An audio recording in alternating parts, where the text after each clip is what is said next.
Hello မင်္ဂလာပါဒီသင်ခန်းစာဖိုင်လေးထဲမှာတော့သင်တန်းမှာစာသင်တဲ့အခါကျောင်းသားတွေမပျော်တော့တဲ့အပိုင်းရောက်သွားတာပေါ့နော် if function အကြောင်းရှင်းပြပေးမှာပါသူကနည်းနည်းလေးခက်တယ်ဆိုပေမဲ့စိတ်ဝင်စားဖို့ကောင်းပါတယ်သူ့ if function ကိုသုံးမယ်ဆိုလို့ရှိရင်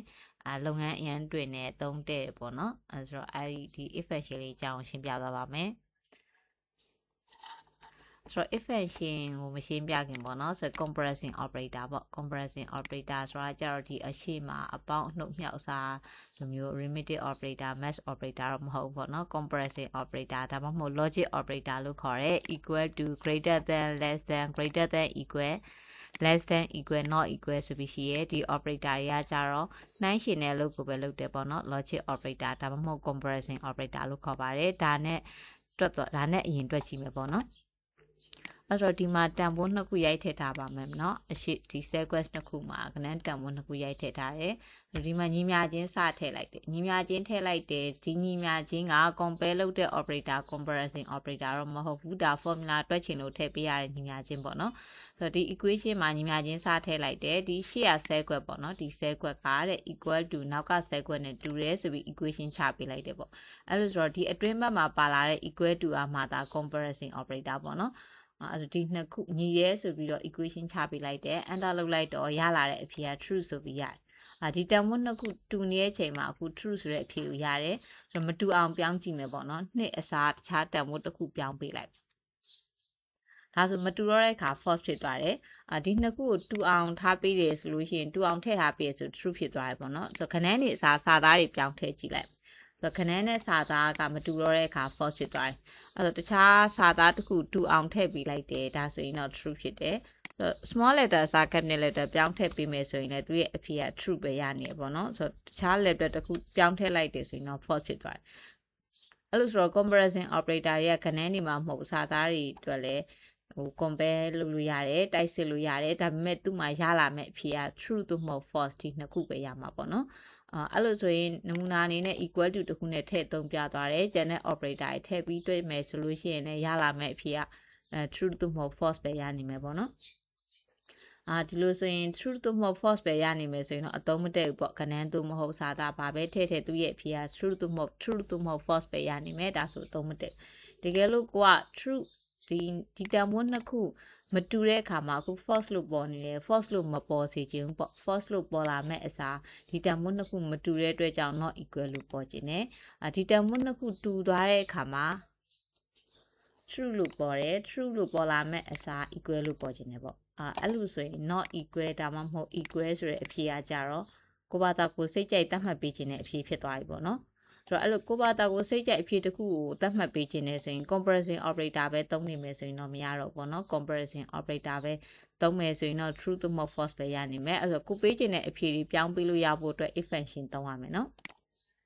အဲ့ဆို if function စမတွက်ခင်အခုနာအတိုင်းလေးပဲပြန်တွက်ကြည့်မယ်ညီမချင်းထည့်တယ်ဒီ sequence က equal to နောက်ဘက်က sequence နဲ့တူတယ်ဆိုပြီး equation ချပေးလိုက်တယ်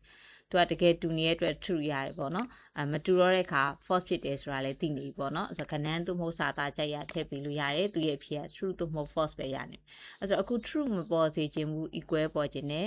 မတူတော့တဲ့အခါ false ဆိုပြီးတော့မရချင်ဘူး not equal လို့ပေါ်ခြင်းနဲ့အဲ့ဆိုဒီ formula လေးမှာ if function တွဲသုံးမယ်ပေါ့နော်အရှိမ if ဆိုပြီးထည့်လိုက်ပြီးတော့ gwin စာအဲ့ if ကိုထည့်လိုက်ပြီးဆိုတာနဲ့တပြိုင်နဲ့အနောက်မှာဘာတွေထည့်ပေးရမှာလဲဆိုတော့ logic test တစ်ခုပေါ့နော်ဆို logic test တစ်ခုထည့်ပေးရမယ်ပြီးလို့ရှိရင်အခုဒါ logic test ပေါ့နော်ဆိုတော့ဒီဟာလေးက logic test ပေါ့ logic test ဆိုတာ true သို့မဟုတ် false ရမယ့်အကြောင်းအရာပေါ့နော် logic test တစ်ခုထည့်ပေးရမယ်အဲ့ဒါပြီးရင်အဖြေက value if true တဲ့ value if false ဆိုတော့ပေးထားတယ်ဆိုတော့ဒီအဖြေနှစ်ခုကကိုပေးခြင်းတဲ့အဖြေနှစ်ခုရှိရဒီအဖြေနှစ်ခုဘယ်လိုထည့်ပေးရမှာလဲဆိုတော့သူ့ရဲ့နောက်မှာ compare လုပ်တဲ့အကြောင်းအရာရဲ့နောက်မှာ comma ထားလိုက်ပြီးတော့ true အတွက်ပေးခြင်းတဲ့အဖြေကိုထည့်ပေးရမယ်အဲ့လိုဆိုတော့ကိုပေးခြင်းတဲ့အဖြေကခဏန်းမဟုတ်ဘဲနဲ့စာသားဖြစ်နေတဲ့အခါကျတော့ inverted comma အပိတ်ဖွင့်ထဲမှာထည့်ပေးရမယ်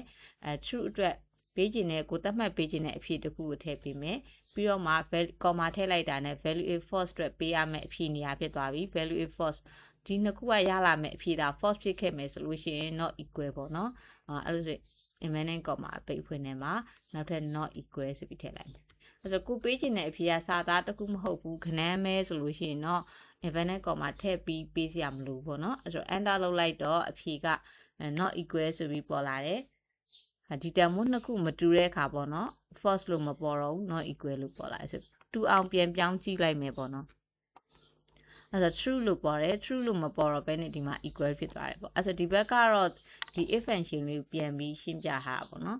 ဒီနေရာမှာ compare လုပ်တဲ့အကြောင်းအရာမှာအနည်းဆုံး if function ကိုသုံးရင်အနည်းဆုံးတစ်ခုတော့ရှိရမယ်ပေါ့နော် true သို့မဟုတ် false ရနိုင်မဲ့အကြောင်းအရာတစ်ခုတော့ရှိရမယ်အဲ့တော့အဲ့ရလာမဲ့အဖြေက true လည်းဖြစ်နိုင်တယ် false လည်းဖြစ်နိုင်တယ်တကယ်လို့ဒီလိုမျိုးတိုက်စစ်လို့ရလာမဲ့အဖြေဒါ true ဖြစ်ခဲ့မယ်ဆိုရင်သူကသူ့ရဲ့နောက်ကကက်ရဲ့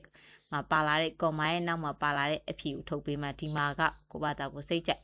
ကိုတတ်မှတ်ပေးခြင်းတဲ့အဖြေတတ်မှတ်ပေးလို့ရတယ်ဒီနှစ်ခုကို compare လုပ်လို့ရလာတဲ့အဖြေဒါ false ဖြစ်ခဲ့မယ်ဆိုရင်ဒီ true ရဲ့နောက်ကပေါ့နော် false value နေရာမှာထည့်ထားတဲ့အဖြေတစ်ခုသူကထုတ်ပေးမယ်အဲ့ဆိုတော့ဒီ true value ဖြစ်ဖြစ် false value ဖြစ်ဖြစ်ကိုယ်တိုင်တတ်မှတ်ပေးရတာဖြစ်တဲ့အတွက်ကိုပေးခြင်းတဲ့အဖြေပေးလို့ရတယ်အဲ့ဆိုဒီအကြောင်းအရာနဲ့တိုက်စီရမယ်ပေါ့နော်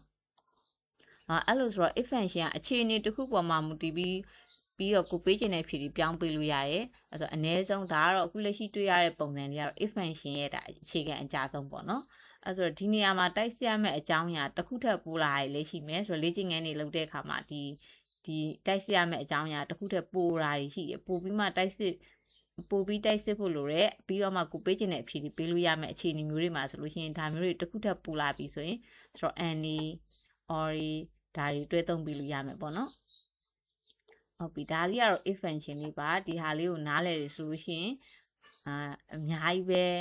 လူအရန်တတ်တာရယ်ပေါ့နော်အဲ့လိုမျိုးလေးဟိုအခြေအနေတစ်ခုပေါ်မှာမူတည်ပြီးဆုံးဖြတ်ရမယ့်အကြောင်းအရာတွေဆိုလို့ရှိရင်ဒါလေးနဲ့တွက်သွားရင်အရန်အသုံးတဲ့ formula လေးပါဆိုတော့ဒီဟာလေးကတော့တောင်းသားတွေအတွက်ဆိုရင်တော့နည်းနည်းလေးခက်တယ်ပေါ့ခက်တဲ့အပိုင်းရောက်သွားတယ်ပေါ့ဒီ formula တွေရှင်းပြီဆိုရင်သူတို့နည်းနည်းခတ်သွားတဲ့အပိုင်းဖြစ်တယ်ဒါပေမဲ့ဒီဟာလေးကိုထပ်ခါပြီးတော့နားထောင်လို့ပဲဖြစ်ဖြစ်ပြန်ပြီးတော့လေ့ကျင့်တာပဲဖြစ်ဖြစ်ဒီလိုမျိုးလေးပေါ့နော်ဆိုတော့ပြန်ပြီးတော့ဒီလိုမျိုးလေးလုပ်စီခြင်းနဲ့ဘာလို့လဲဆိုတော့ if function ကအရန်သုံးတယ်ပါတယ်ဆိုတော့ advanced ထဲမှာဆိုလို့ရှိရင်ဒါကတော့ basic သင်ခန်းစာတွေမှာတည်းက if function ကိုတော့ထည့်ပြီးသင်ပေးရပေါ့နော်အဲ့ဆို advanced ဘက်မှာဆိုလို့ရှိရင်လည်း if function ကများလဲသုံးရမယ်ပို့ပြီးလဲအသုံးတဲ့တာဖြစ်တဲ့အတွက်ကြောင့်ဒါလေးကိုတော့ရရှိကြပါတယ်ကျေးဇူးတင်ပါတယ်